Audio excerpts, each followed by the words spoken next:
top stories. Manila inoculates more than 1,000 seafarers. CONDOTEL for seafarers, soon to rise in Manila. MARINA extends SIRB expirations.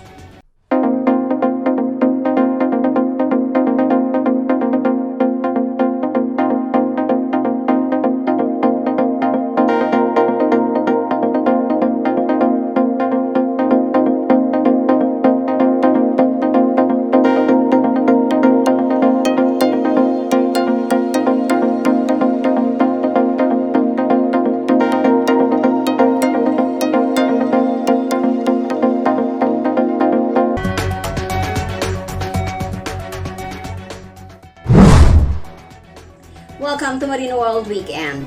I am Lynn Bacani. More than 1,000 Filipino seafarers were inoculated with COVID-19 vaccines in the city of Manila. The seafarers lined up early and waited for long hours for their turn to be vaccinated in a ceremonial vaccination drive held at the Palacio de Manila last Thursday. In Manila, the COVID-19 vaccination is subjected on a first-come, first-served basis where there is no specific schedule assigned to individuals. Trade and Industry Secretary Ramon Lopez, Labor Secretary Silvestre Bello III, Senator Joel Villanueva, Presidential Spokesperson Harry Roque Jr., Overseas Workers Welfare Administration Chief Hans Kakdak, National Task Force Deputy Chief Implementer Vince Dizon, and Manila Mayor Isko Moreno attended the event. Moreno, who once dreamt to become a ship captain, thanked the seafarers for trusting the Manila government to receive their vaccines in the city.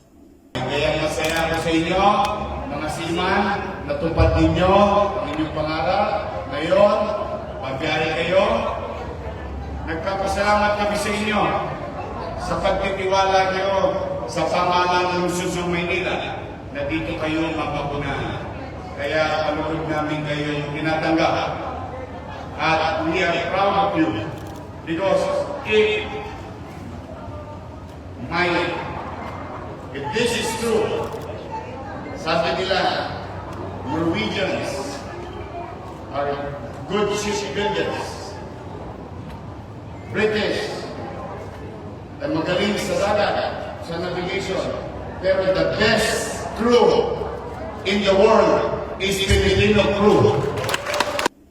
Meanwhile, Dizon explained that the decision of President Duterte to elevate the seafarers who are scheduled for deployment within 4 months to A1 category in the government's vaccination program made them eligible to receive COVAX-donated vaccines like Pfizer. Most of the seafarers who were inoculated during the ceremonial vaccination drive were crew of the Magsaysay Maritime Corporation. Magsaysay's Marlon Ronyo was one of the signatories of the government-private sector deal for the procurement of 700 million peso worth of vaccines. According to the agreement, half of the vaccines will be donated to the government, while the other half will be for employees in the private sector. However, it is not clear if the U.S.-made Pfizer-BioNTech jobs used to inoculate the seafarers last Thursday are part of the vaccines donated by the private sector. A CONDOTEL for the Filipino seafarers will soon rise in the city of Manila. Transportation Secretary Arthur Tugade, Marino Party List Representative Sandro Gonzales, and Associated Marine Officers and Seamen's Union of the Philippines President Conrado Oca have signed a Memorandum of Understanding on building the CONDOTEL for seafarers. The event was the highlight of the Maritime Industry Authority, or MARINA's 47th anniversary celebrations last Thursday, June 14. Marina Administrator Vice Admiral Robert Empedrad and Philippine Ports Authority General Manager J. Daniel Santiago witnessed the MOU signing. Under the agreement, the PPA donates a 1,100 square meter land space for the construction of the CONDOTEL, while the Marino Party List and AMUSUP offer financial aid for the completion of the project. Alam niyo ho, nung ako'y naanyayahan at sinabing 47th anniversary ng Marina, sabi ko, aaten ako. sabi ng ating administrador, Sir, virtual lang. Ayaw ko nga. Gusto ko merong virtual, merong ating physical presence. Ako sa physical presence. Kasi gusto kong bigyan ng kadakilaan at rekognisyon ang Marina na kung saan sa aking administration bilang hepe o kalihim ng kagawaran ay naging umaatikabo at talagang maraming performance. Kaya nga po, nandito ako ngayon. To all those in attendance, physically present here and present virtually, sa inyong lahat, magandang umaga po. Alam niyo ho, napakagandang pangitain na kung nagse-celebrate tayo ng anibersaryo, binibigyan highlight at importansya ninyo yung mga ating mga seafarers. In fact, the highlight of the celebrations of today's gathering can be summed up in two. Number one, yung pagpirma ng Memorandum of Understanding regarding CONDOTEL, na kung saan pinapakita natin sa lahat ng mga marinerer, para bang sinasabi ng Marina, nandito at gagawa kami ng edifisyo na kung saan doon kayo mananatili, doon kayo maninirahan, at doon kayo gagabayan. Napakagandang pangitain. Up next, Marina extends SIRB expirations. TAGUIG to vaccinate seafarers next week. Covadis Marina STCW, a webinar between regulators and stakeholders on STCW policies and implementations. June 25, Day of the Seafarer, organized by Marino World. Covadis Marina STCW, with primary guest Vice Admiral Robert M. Pedrad, Administrator, Maritime Industry Authority, and distinguished panelists, Mr. Guy Platten, Secretary General, ICF, Mr. Jerry Buchanan, Managing Director, Liskar Hong Kong, Mr. Adam Lewis, Training and Operations Head, IMEC, Captain Edgardo Flores, Member, Technical Panel for Maritime Education, Ms. Karen Avellino, President, PAM-TCI, Mr. Sabino Sar Manglikmot II, President, PAMI, Captain Jaime Quiñones, President, MAMAP, Chief Engineer Gilbert Milana, President, OCMEO. Covadis Marina STCW, our platinum sponsors, the PTC Group, Liberian Registry, DSM Group. Gold sponsors, the Marshall Islands Registry, AMUSUP, Mariana Academy of Maritime Studies, OSM Maritime, Eastern Mediterranean Manning Agency, Integrated Seafarers of the Philippines, Noaton Maritime, Globe Maritime Training Center. Silver sponsors, Health Metrics, Crew Assist, Kongsberg, Seaversity. Bronze sponsors, Dule Seafront, Sims. Come join and speak up. Let regulators hear your views.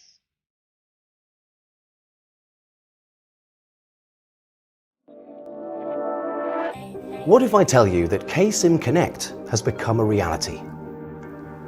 It is the cloud-based ecosystem for maritime education and training, where Kongsberg provides simulation and services to all members. As an instructor, my main goal is to educate and train seafarers to acquire skills promoting safety, sustainability, and efficiency at sea. At KSIM Connect, I can efficiently manage my simulators, my exercises, and my students. In the exercise archive, I can store my library of exercises, and if I want, collaborate and share them with my colleagues or others in the global community. KSIM Connect enables me to give students access to cloud simulation, so they can train anytime and anywhere while learning at their own pace. In addition, I can explore the library of models and exercise areas, download or subscribe those that fit the learning objectives. And I can even order spare parts or a service visit if needed. Kongsberg has started to create the future of maritime education and training by creating the community where instructors can find news, explore and download available simulator models, distribute or share exercises that fit the curriculum.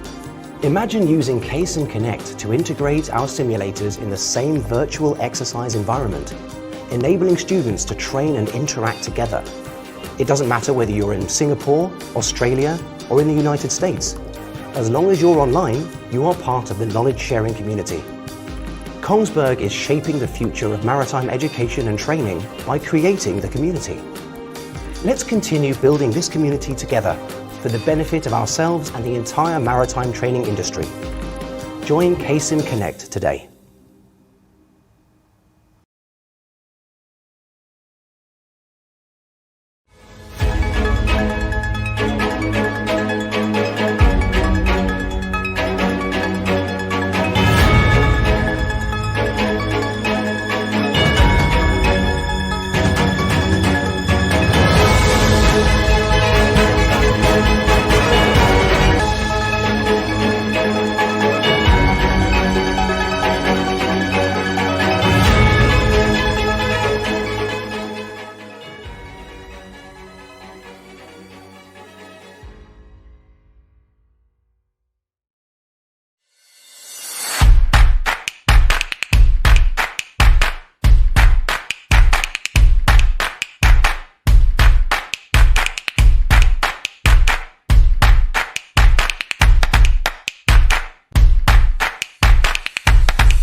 It all started from building homes in the South and transformed into providing roof for every Filipino family. Solar Resources Incorporated's residential developments let you live in space that allows you to achieve a balanced lifestyle.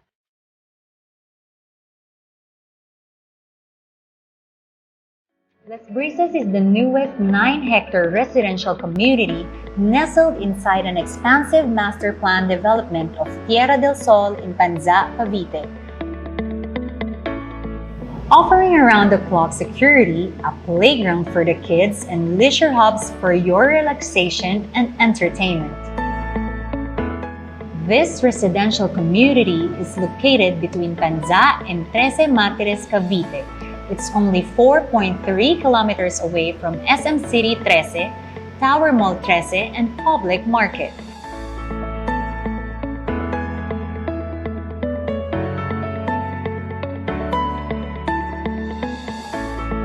It is accessible via Manila, via Cavitex, and upcoming developments such as Cavite-Laguna Expressway and construction of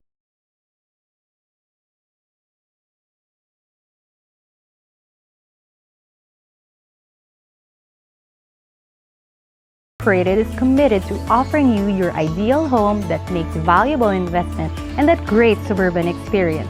Retreat to this southern residence and make your move into something new. Start new living with Solar Resources.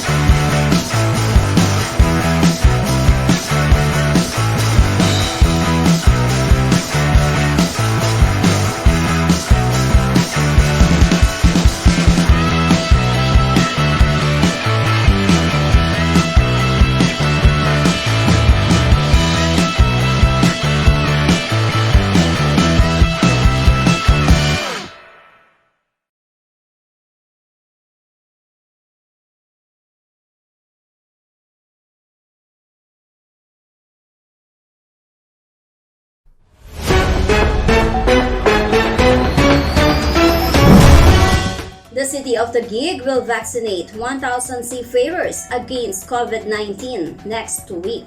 Associated Marine Officers and Seamen's Union of the Philippines, or AMOSUP Legal Counsel Attorney Noli Partido, told Marino World that the inoculation is scheduled on June 24, Thursday. However, he said the official announcement of the venue in TAGUIG and other details will be announced by the national and local government. AMOSUP, together with the Philippine Seafarers Union, or PSU, provided the list of seafarers who will receive the vaccines. Partido said they also asked the Joint Manning Group and the Association of Licensed Manning Agencies to provide them the list of seafarers who are scheduled for deployment in 30 to 90 days. Meanwhile, Marina STCW Office Deputy Executive Director 3 Captain Jeffrey Solon confirmed that the agency is also preparing for the inoculation of seafarers on June 25, Day of the Seafarer. Solon is also the head of the Technical Working Group for the immediate anti-COVID-19 vaccination of the seafarers. He said they are asking the government 60,000 vaccines to start the COVID-19 vaccination rollout for the seafarers. Based on MARINA list as submitted by the manning agencies, as of June 15, there are 24,000 seafarers who are scheduled for deployment in July, 22,600 in August, and 25,000 in September.